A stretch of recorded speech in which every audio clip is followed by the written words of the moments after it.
able to review. Okay, so gematria and mathematics is very much part of Kabbalah. In other words, when I say that it's very much part of Kabbalah, that means that it's very much part of the underlying energy of the universe.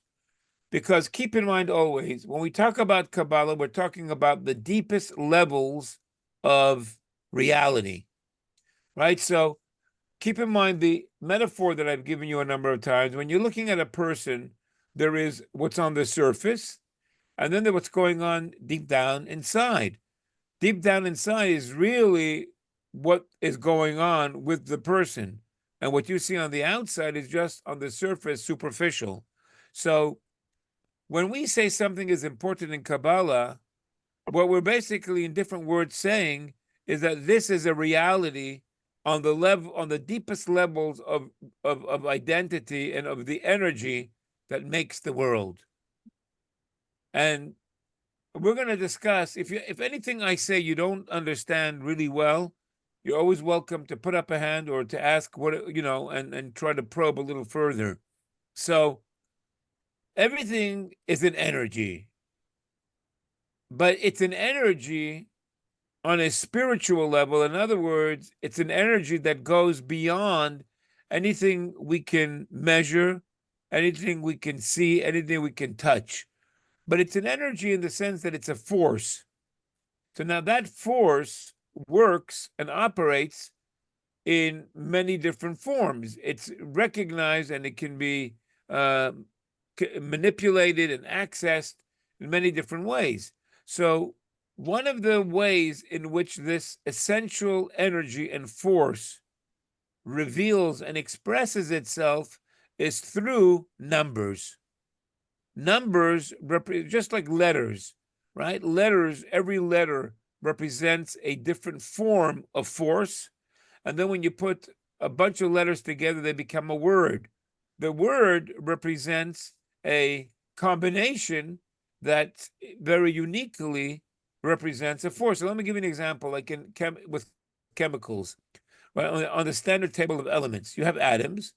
When a whole bunch of different atoms come together, they create a molecule.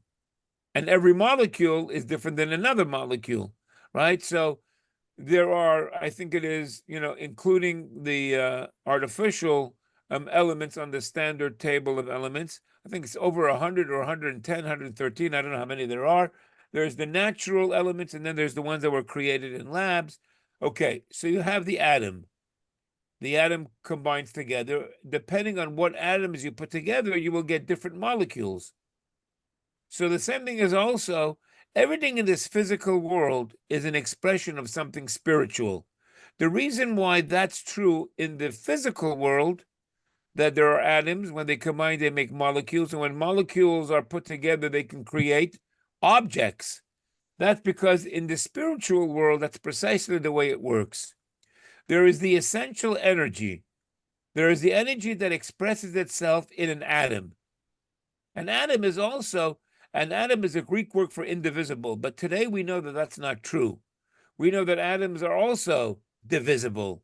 But the ancient Greeks, they thought that the smallest piece of something, they called it an atom, that it's no more divisible any further. But today we have discovered that the atom could also be broken down into more parts. But be that as it may, right? So the energy of the world, of the universe, expresses itself in atoms. Every atom is different than another atom, and that's what makes the standard table of elements, whether it's 92 or 118, 113, however many elements there are.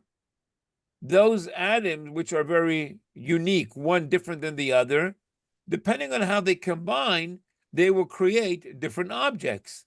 That's the same thing also in spirituality. There is God, and we're going to get into this.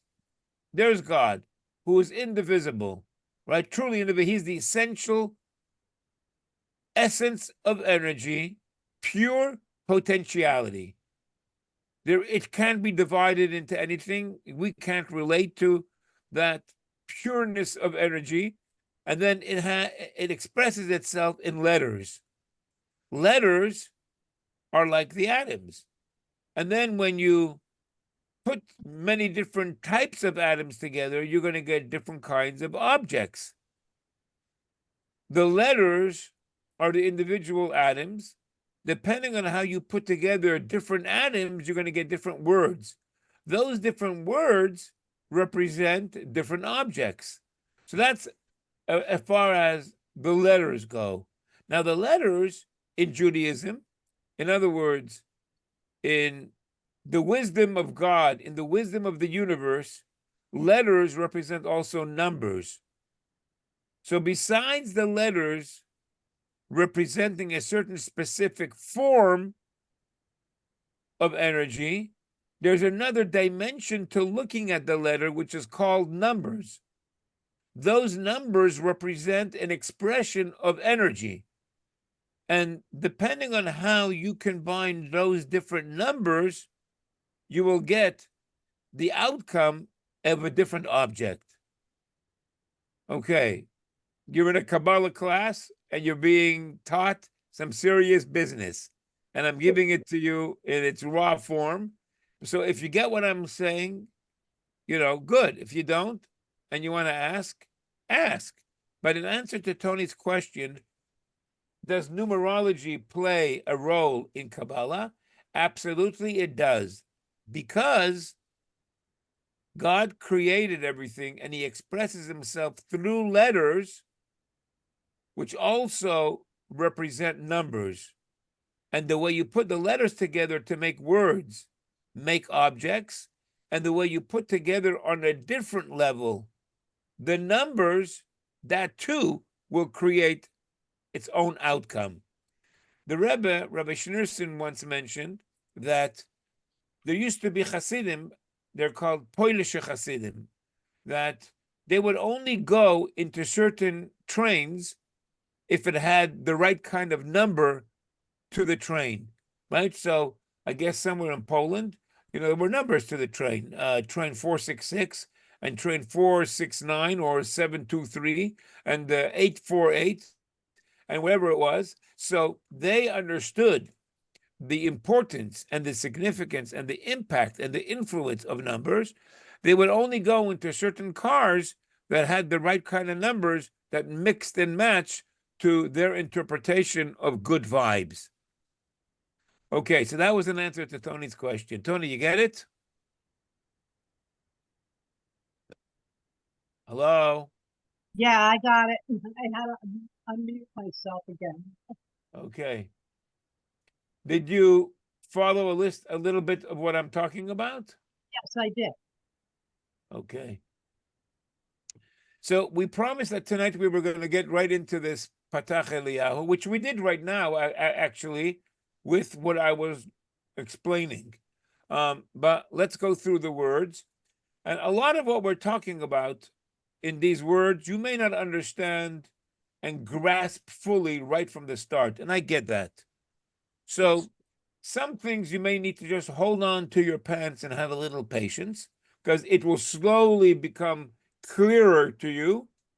Or if you really feel you can't go on because it's totally out there, don't be afraid to ask.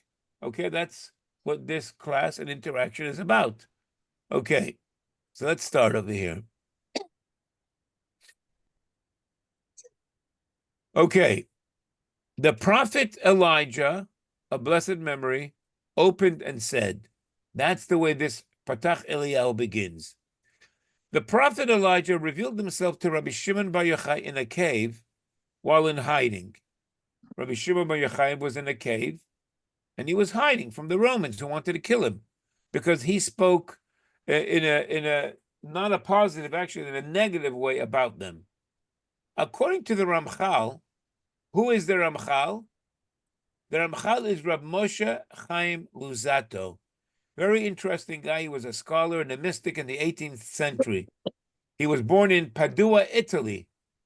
And he was born into a distinguished Jewish family, spent his childhood studying the Bible, the Talmud, Halacha, as well as He studied secular literature and classical language. His knowledge was so impressive that he quickly earned a reputation as a scholar of a rare ability. Now, this guy, the Ramchal, Rabbi Moshe Chaim Luzzato, was 20 years old. He joined a Kabbalistic group and immersed himself in mystical studies. In 1727, he claimed to hear a voice which he understood to be a Magid. A Magid is a divine messenger or power which reveals heavenly secrets to human beings. And this was to be the first of many, many messages that he would receive. This was a common experience that a lot of very spiritual, refined, and uplifted people merited to receive.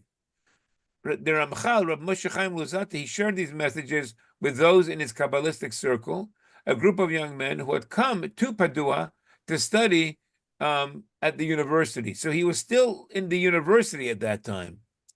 Luzzato described one of his revelations in this way, and that's what I wanted to share with you.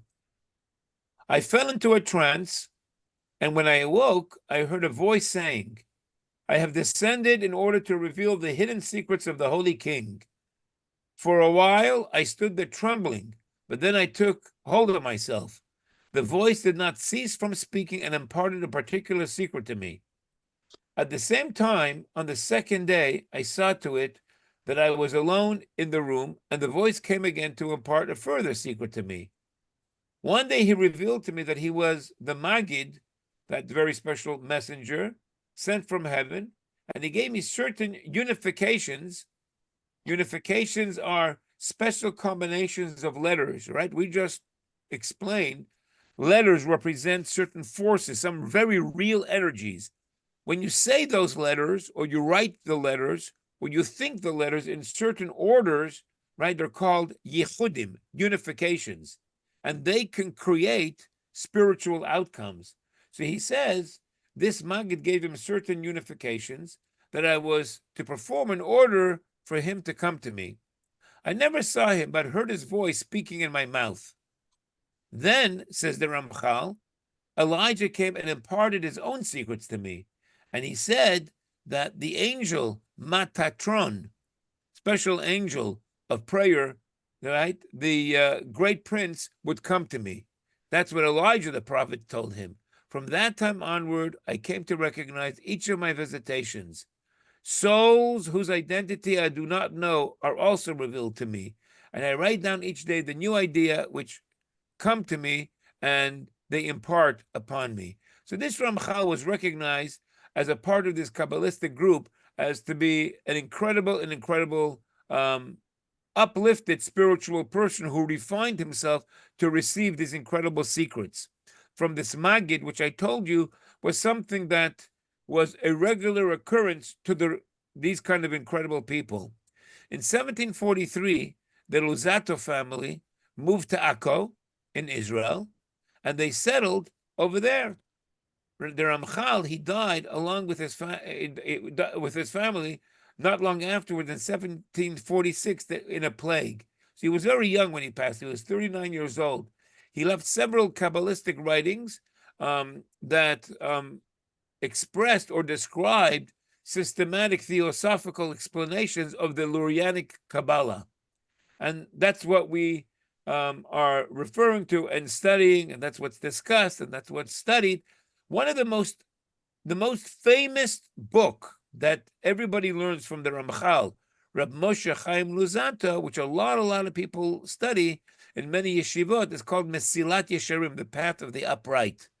And that's a book of ethics that a lot of people study. It's translated and it has its own commentary.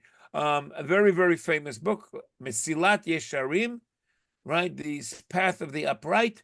But this is this incredible fellow, the Ramchal, Rabbi Moshe Chaim Luzzato, started out in Italy, ended up in Acre, and merited because he refined himself to have these revelations of the Magid, which I'm going to come across some other times when we go through the life of other great giants that we're going to make reference to.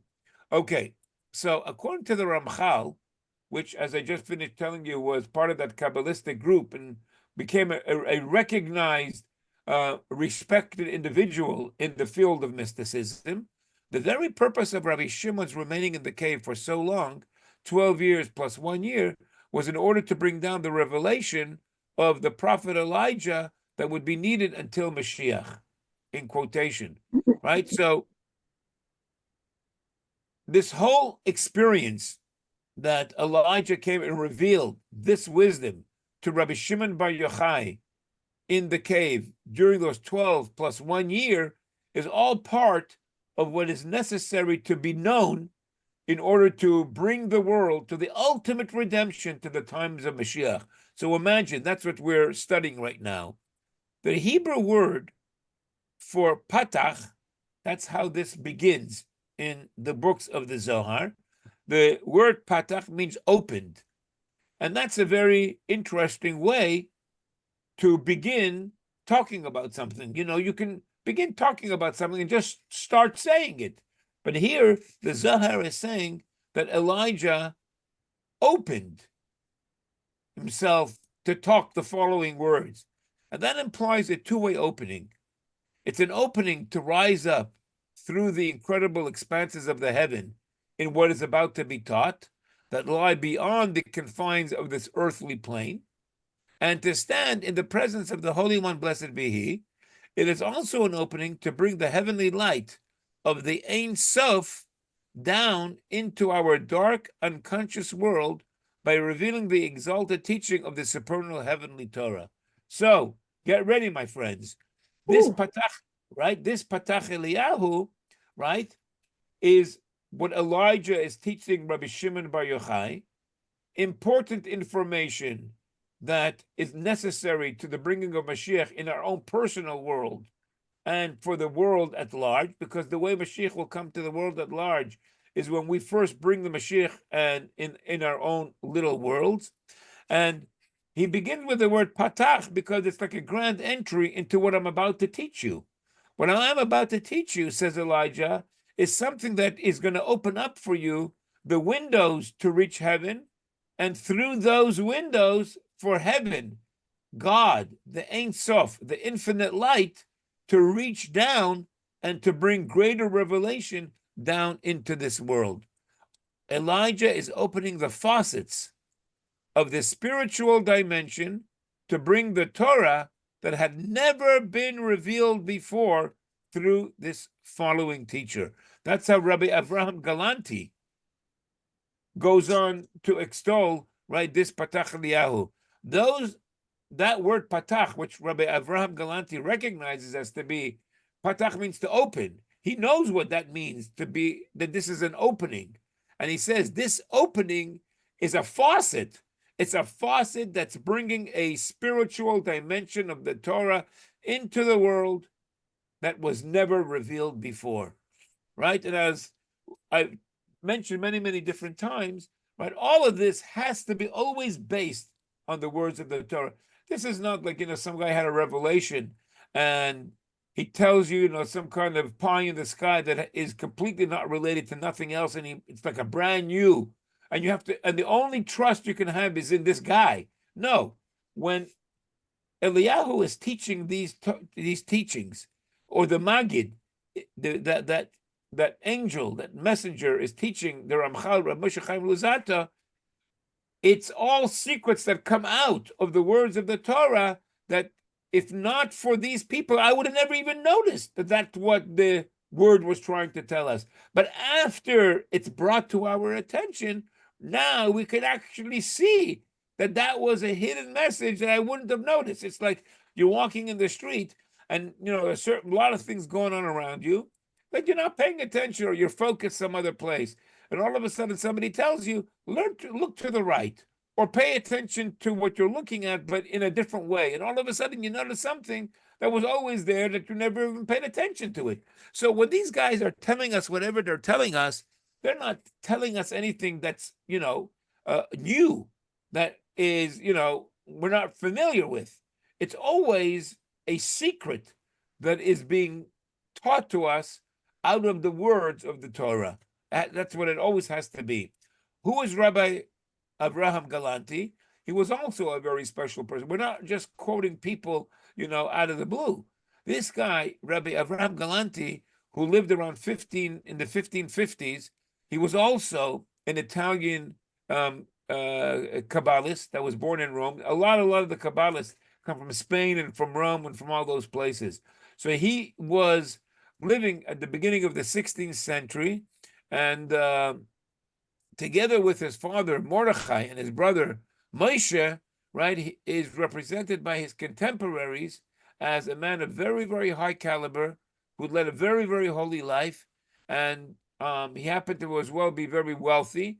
He put up a splendid mausoleum over the tomb of Rabbi Shimon Bar Yochai at Meron, which is admired to this very day. That mausoleum that was put up by this Rabbi Abraham Galanti as a wealthy individual in honor and in respect of the great, so to say, granddaddy of Kabbalah, which is Rabbi Shimon Bar Yochai, the author of the Zohar. As we go on and you're going to hear these names and these concepts again and again, you're going to become more familiar, and it's going to become something that, you know, you're going to be more comfortable with. So that's what Rabbi Abraham Galanti, he emphasizes even further, right? Why it starts off with the word patach, which means opens. It's opening up a window for you to see up. It's opening a window for God to come through what we're about to study. And this is not just this is a faucet. This is something that's going to pour rain, wisdom down into this world that never came down into this world before. Okay. Who's with me? Is everybody still with me? Yeah. Okay. Anybody have any questions or anything? Okay. Yes, I have a question, Rabbi. I'd like to know about Isaac Luria and the Lurianic Kabbalah. What I remember learning was that there were 3 vessels and they were smashed, and each vessel reflected light.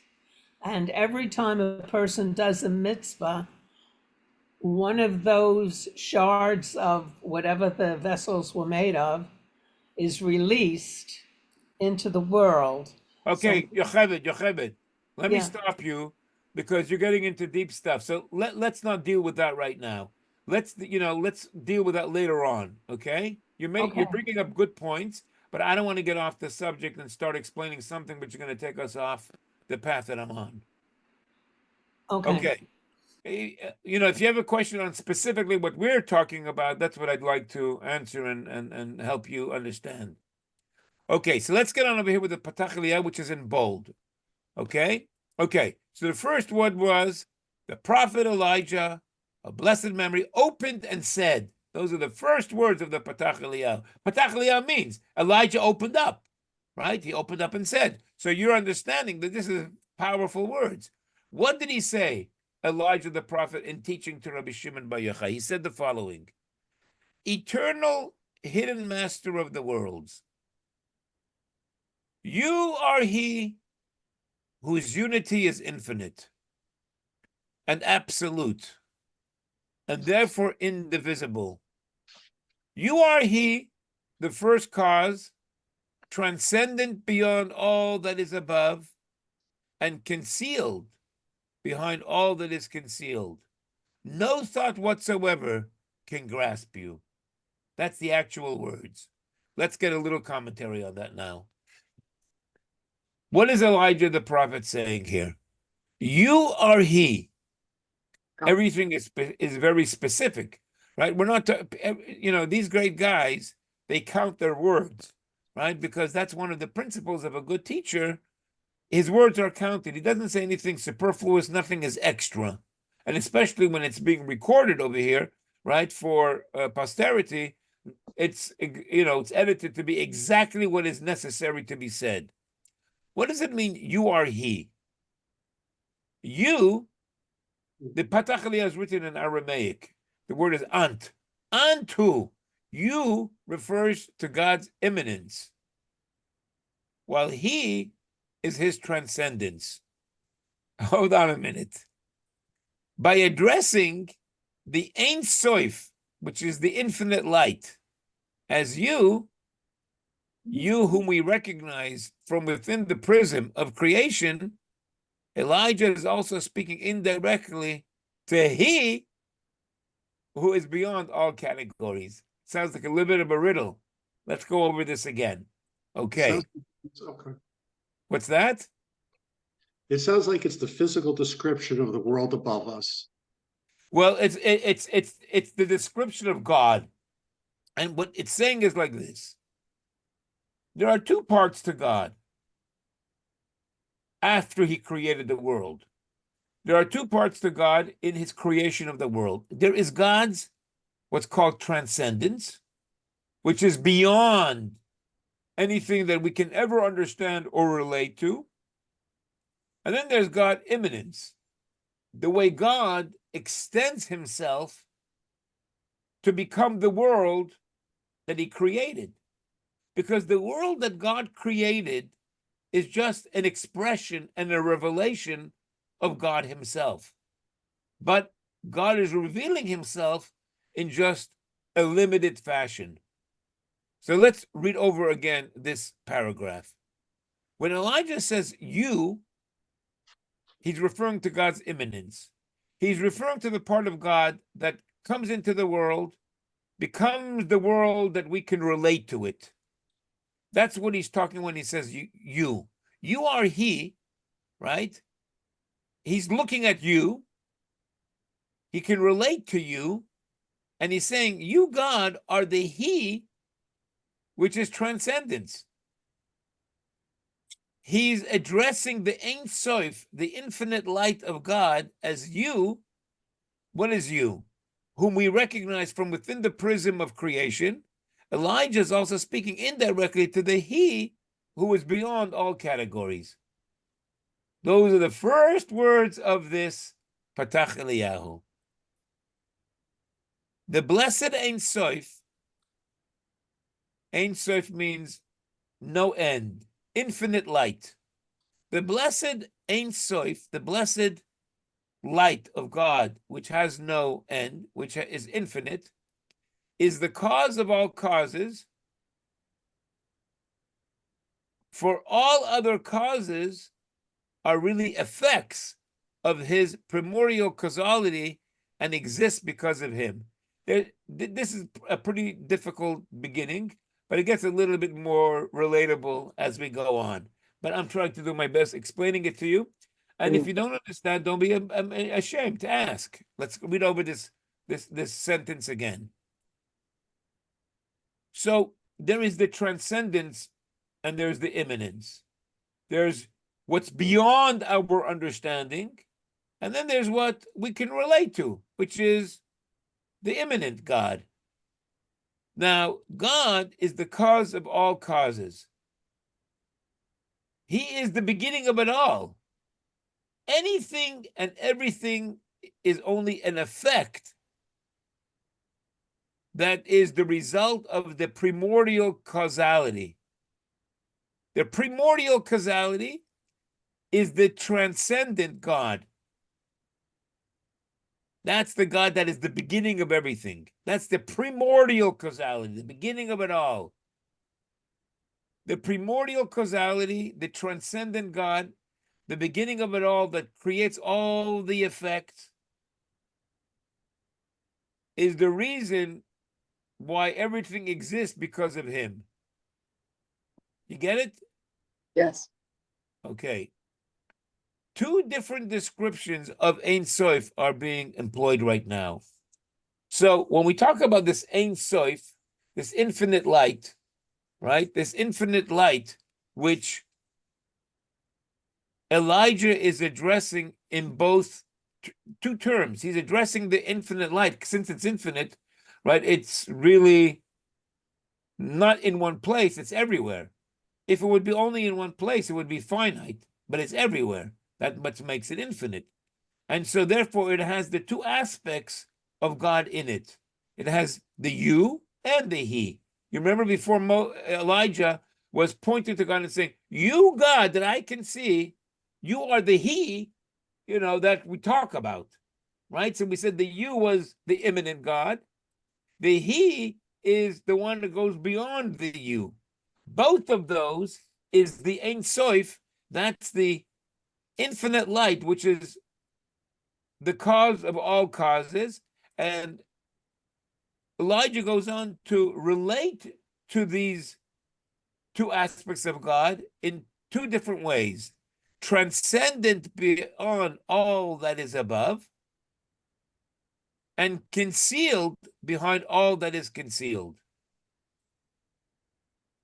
Hold on. Bless you. Thank you. Thank you. Okay. So what does it mean, transcendent beyond all that is above? The first alludes to the aspect of the light, of the infinite light that surrounds and encompasses the entire system of the universe. When Elijah refers to God as the one that is transcendent beyond all that is above, he is talking about the aspect of God that surrounds and encompasses the entire system of the universe. The second, when he says, you are concealed behind all that is concealed, that alludes to the immanent light of the Ein Sof that flows into and through the system of the universe, which is called the pipeline or the conduit. Okay. There's a bit of what's called over here of what sounds somewhat difficult to understand. We're referring now to God in two different ways, right? How are we referring to God? We're referring to God as transcendent beyond all that is above, transcendent beyond all that is above. That's way, way, way, way, way above. Transcendent, right? We used that word before as well. Transcendent, when we talk about God, that is a He. You know, the He that we only talk about, but we don't see it, we can't relate to it. Then we were talking about the part of God that is He, that we can point at, right? And we can somewhat, the you, right? You, God, are the He. You that I can talk to and I can point to, you are the He, right? So the He part that is beyond, that is transcendent beyond, that is above. And then the you that we can look at and talk about is the concealed behind all that is concealed. Because even what we look at, we don't understand. When we're looking at the world, when we're looking at the universe, nobody understands really down to the core subatomic level everything, right? There's a limit to what anybody can truly grasp, even in the area of what is somewhat revealed. God himself is concealed. His essence is concealed even in the areas that, to some degree, we are able to relate to it. The first alludes to the aspect of the light of the Ein Sof that surrounds and encompasses the entire universe. That's the one that is transcendent beyond all that is above. And the second, when we say God is concealed behind all that is concealed, that's the light that flows into and through the system of the pipeline or conduit. Okay, let me read to the end and explain what that is about. For all the partsufim is a word in Kaballah which refers to a configuration, and a human or a way to present certain spiritual energies is called a partsufim. A partsuf is like I said, it's a configuration of some persona, of some way to define God. That's a partsuf. Okay, all energies of God that are in somewhat configurated and are in somewhat relatable are clothed and concealed one within the other, while the light of the Ein Sof is closed and concealed and secreted within all of them. At the very core of all that exists, as explained in Eitz Chaim from Rabbi Chaim Vital. Okay, what do we say over here? Okay, this is really heavy stuff, my friends. It really is heavy stuff. Okay, and you may not be able to understand and relate to all of it. but you have to hold on. And as we go on, we're going to get more familiar with all these concepts and ideas, which I'm going to show you is really what quantum physics and quantum mechanics is just recognizing and discovering recently. That's why anybody who comes to the shul enough times hears me make reference to quantum physics and quantum mechanics so often, because what amazes me is the parallel that is so deeply similar, right, to everything we're talking about here in Kabbalah and in mysticism. Okay. What's he talking about over here? Pipelines and conduits and partsufim and closed and concealed within one thing and concealed within the other thing. So let me give you a little background over here. Again, the way God created the world is that there was no world. There was no space. There was no time. There was only God. That means there was nothing. There was only God. That means there was no time. There was no space. There was no nothing. Well, but God was revealed in a very, very revealed and in a very intense fashion. So since God is infinite and God is super powerful, so there was no room for nothing else because God's presence filled everything. There was nothing even to fill. God was it. That's it. There was only God. What happened in order to make this world? Two things.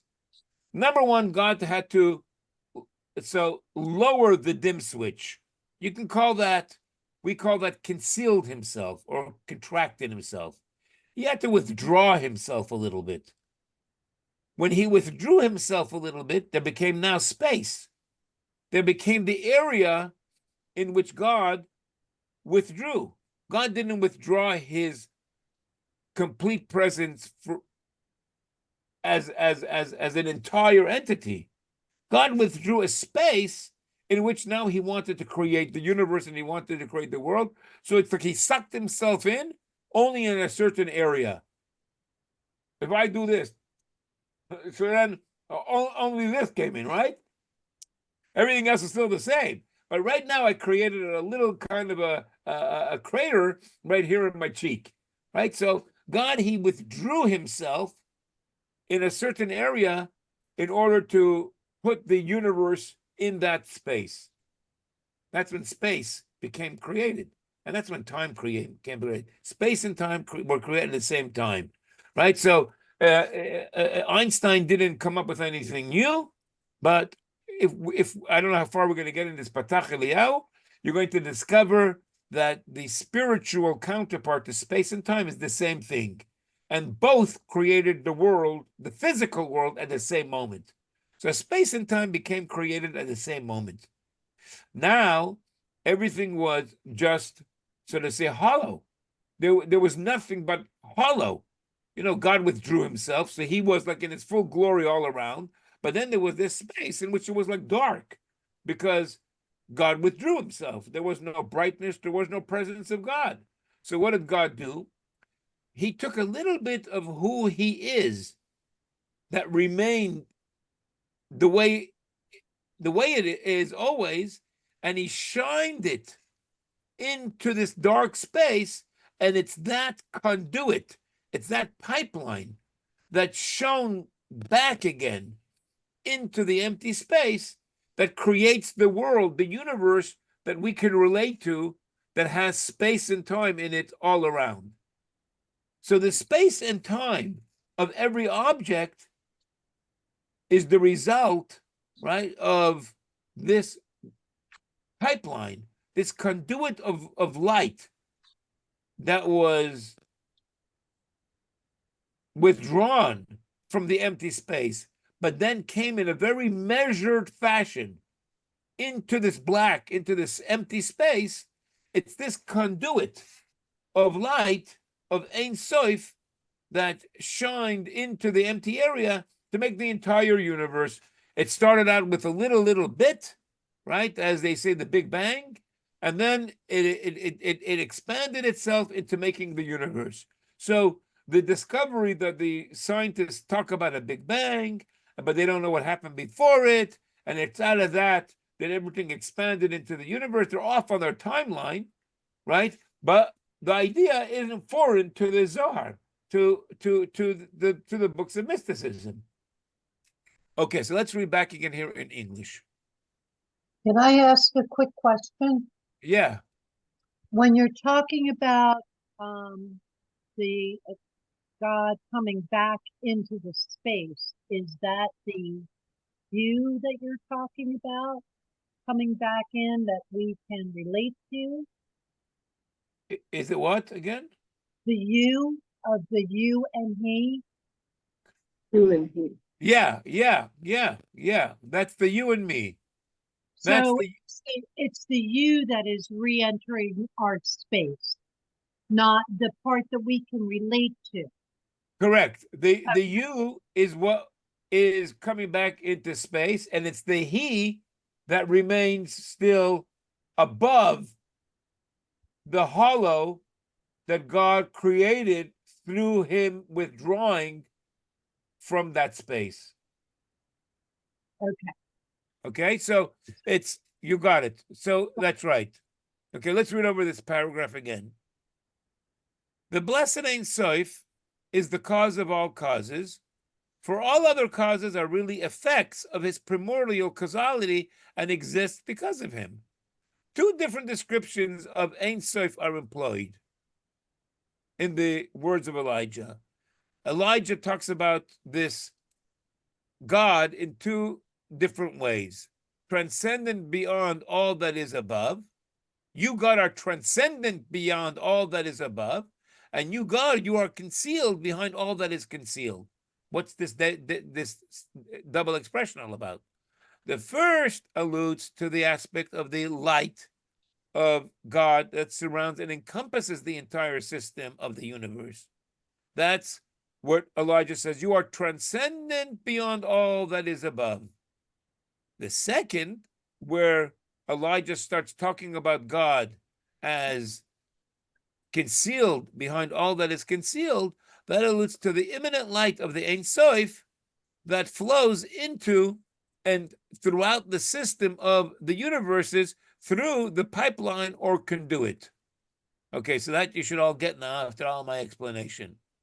For all the partsufim, all these mystical configurations and representations of the world are clothed and concealed one within the other, while the light of the Ein Sof is clothed and concealed and secreted within them all at the very core of all that exists, as explained by the Eitz Chaim, Rabbi Moshe Chaim Vital. So this concealed of all concealments is talking about this light that is immanent, that is deep down, and also goes through many different evolutions to become what is in the end a very finite expression of this original energy, and that's you and me, the lizards and the stone and whatever else it is. We are the partsufim, so to say.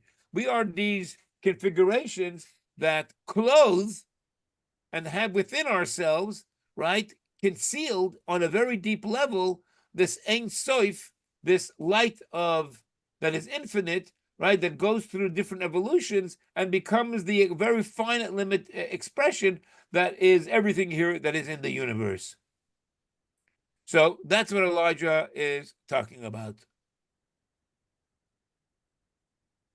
Okay, let me tell you a little bit about Rabbi Chaim Vital, because he's a real, also very interesting fellow. We're talking about over here giants of mystical teachers, right? People who refined themselves and worked on themselves and belonged to very special groups and were recognized, right, by other incredible, great, big scholarly rabbis. You know, so who was this Rabbi Chaim Vital, right? Who we're turning to as a reference, right? His name was yet another name, Rabbi Chaim Vital Calabrese, because his family was originally from Calabria, Italy. So we already dealt with somebody. Now we're dealing with somebody from Calabria. We dealt with another guy that was from where? Where was the other guy from? Rome, The other guy was from Rome. And where was And- the other guy from? somewhere in Italy. Luzzato. Padua. Where? Say- Padua. Padua. Okay, got it. Okay. So this Rabbi Chaim Vital, he was born around 1543. Okay, this is like a very special kind of golden era for Kabbalah, right? Rabbi Chaim Vital and this other guy, Rabbi Abraham Galanti, right? These were all around the same time. And he's renowned primarily as the recorder and the editor of the teachings of Rabbi Yitzchak Luria, the Arizal. And he himself was an accomplished Kabbalist and writer. Rabbi Chaim's father, his name was Yosef, Rabbi Yosef, was a famed expert scribe whose tefillin were much sought after, having been written in holiness and purity with very special Kabbalistic intentions. Rabbi Yosef Karo, who lived at the same time, Rabbi Yosef Karo was the author of the Code of Jewish Law. And that's the Code of Jewish Law that we all use today. Incredible scholar. He said in the name of his own Magid, Rabbi Yosef Karo had a very, very well-known Magid. They're called Magids. This angelic teacher, remember we talked about the Magid, the angelic teacher who came to Rabbi Chaim Moshe Luzzato, who died at 39 from Padua, started out in school, right? We just spoke about him. So Rabbi Yosef Karo said in the name of his own Magid, his own angelic teacher, that half the world existed by virtue of the tefillin of Rabbi Yosef Vital, the father of Chaim Vital. I have a pair of tefillin, right, that I once wanted to, I was thinking of maybe, updating my tefillin. So the sofer that, I was talking to him about him, he says, your tefillin can be sold for $20,000.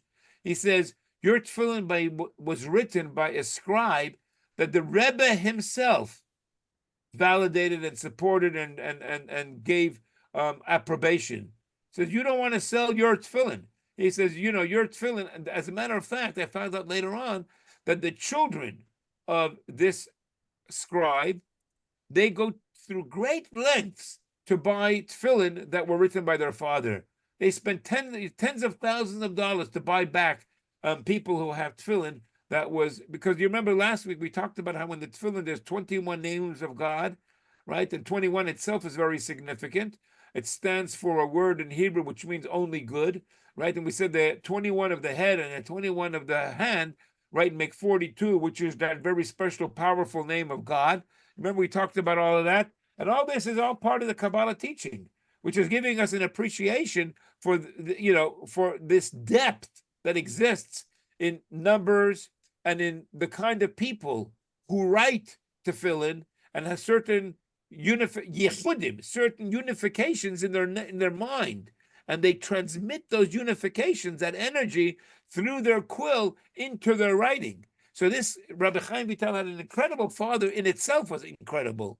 Rabbi Chaim studied the revealed aspects of the Torah under a very famous rabbi, Rabbi Moshe Alshich. He was very famous rabbi in Sfas. And Rabbi Yosef Karo, at the behest of his Magid, he advised Rabbi Alshich to invest as much effort as he could in this young student, Rabbi Chaim Vital, because he would become the successor of himself. That's Rabbi Karo. Rabbi Chaim, he studied Kabbalah under the leading Kabbalistic luminary of the time, Rabbi Moshe Cordovero. Where was he from? Cordoba. Right? He was the great luminary of the time. In just a moment, I'll tell you, he was in Sfas before Rabbi Yitzchak Luria, the Arizal, got there. One of the senior Kabbalists that was living in Sfas at that time, recognizing that Rabbi Chaim was destined for greatness, urged the young man to extract himself from worldly matters and devote himself to the study of Kabbalah, promising him that he would reach unimaginable lofty levels. And it was actually the year 1569, at the very young age of 26, that Rabbi Chaim Vital, he began writing his own commentary on the Zohar, according to the teachings of his teacher, Rabbi Moshe Cordovero. But following the following year, Rabbi Chaim's life took an incredible different direction.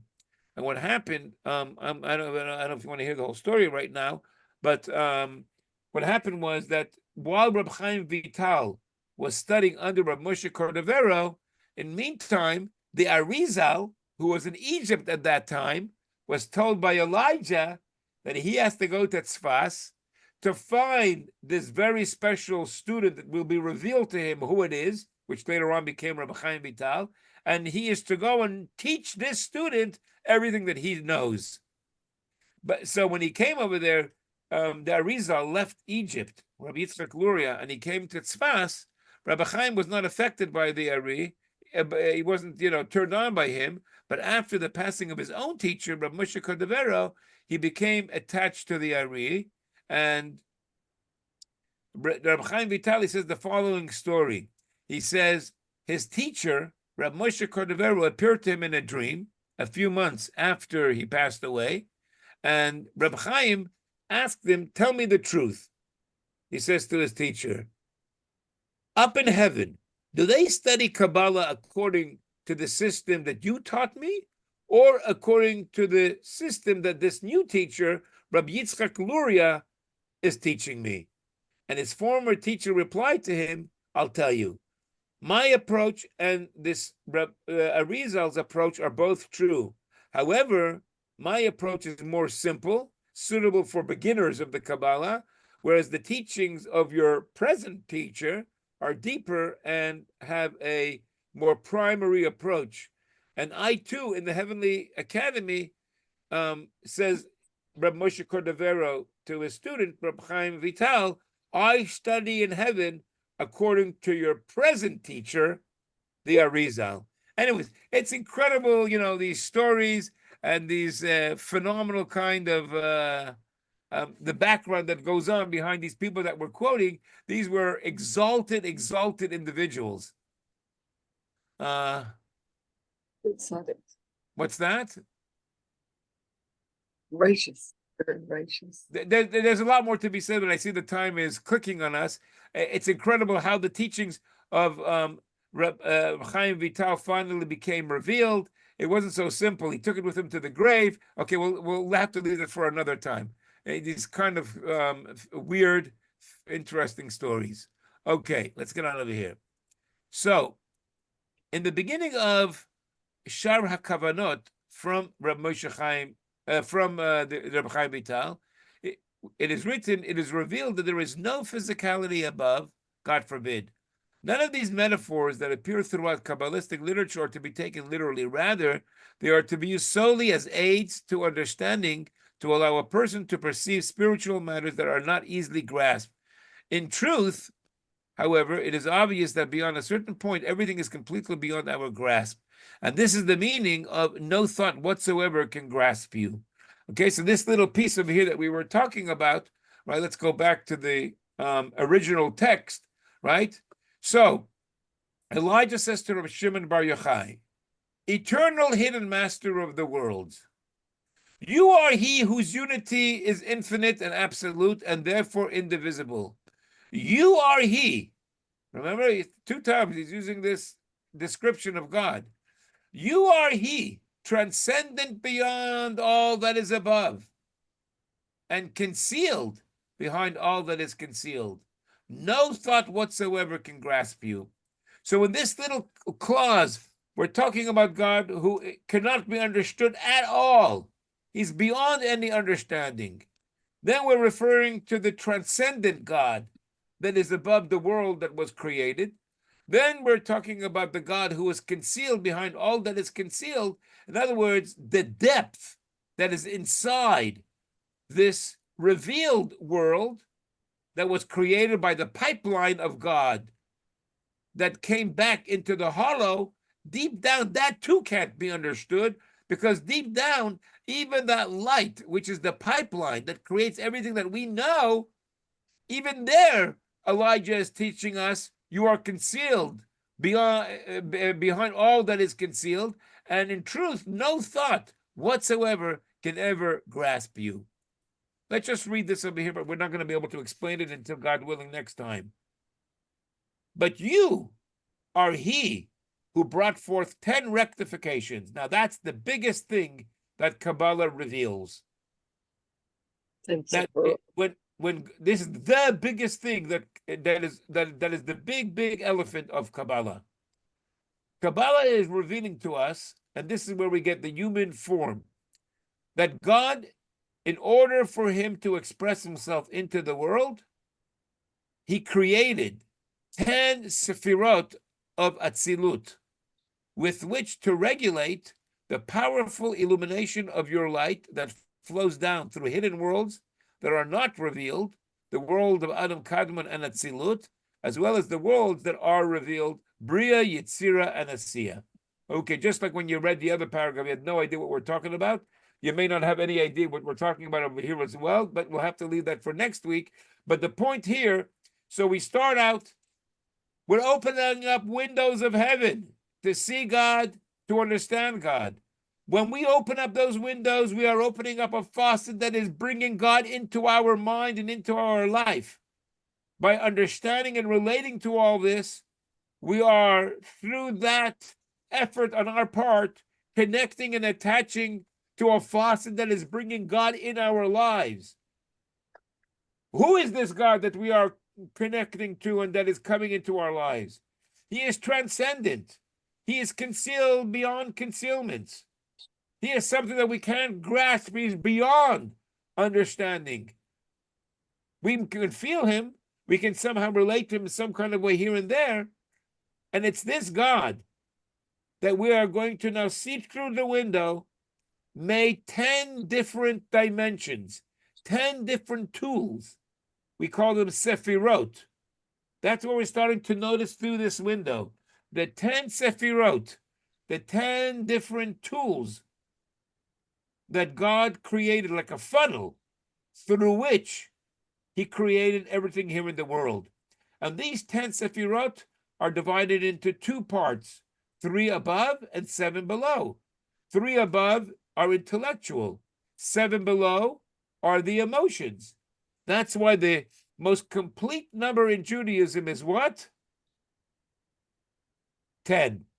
10 is the most complete number in Judaism because that represents the entire spectrum of God's revelation and his communication with the world. That is why there are 7 days to the week. Wait, the 10 Sefirot. The 10 Sefirot, right, is the most complete number in Judaism. And that's why there are seven days to the week and 7 years to the sabbatical. And there's 7 colors in the rainbow. And there are 7 heavens because those are the lower levels of these funnels. And that's where the number 3 comes from. That's where the 3 patriarchs.